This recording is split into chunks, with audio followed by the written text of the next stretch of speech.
Standing here with Devon, owner of our 1M clone car we're helping him build. Yes, sir. Tell us a little bit about it, Devon. So essentially what this is, 2010 135i that I bought out of some dude from Minneapolis. Had the whole front end already done with the 1M stuff, but it had some weird riveted on over fender. So basically what I did is I used to have an E92 M3 that had the blower set up and everything on it. Unfortunately, I wrecked it last July, and I used to have a 1 Series, and I said, well, gotta get another one. It's my favorite chassis that BMW's made, other than obviously my M2 back there. And so I wanted to do it the right way, and so I did a complete wiring harness, engine swap, front and rear subframe swap. Essentially what this car is at the end of the day, it's an E92 M3 with a 1 Series body, and then I did the right thing, and I did the metal quarters on it, which is why it's here.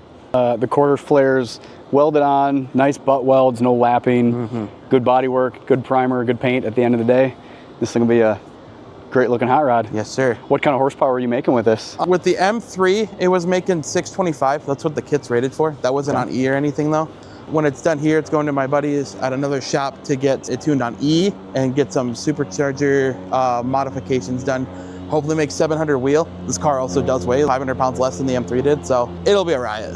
It'll be a hot little unit. At the end of the day, it'll probably be 2,800, 3,000 pounds, something like that, with the rear seat delete. It's also got the updated F82 style seats in it that are lighter. Give a little more support there. So cool. Sounds like we've got more fun stuff to come with it too. Between all the stuff that we're doing here, whenever I procure a carbon roof, it'll be a glass out, obviously, get that all installed. I'm preparing somebody in the UK to send me the roof and a headliner. You did find somebody? Yeah, they said that they would do it, that they would just buy it straight from BMW and just send it all at once. Hey, there we go. Because even from BMW, we can't buy the slick top headliners. Sure. So. Cool deal. Thanks for telling us about it. Yes, sir.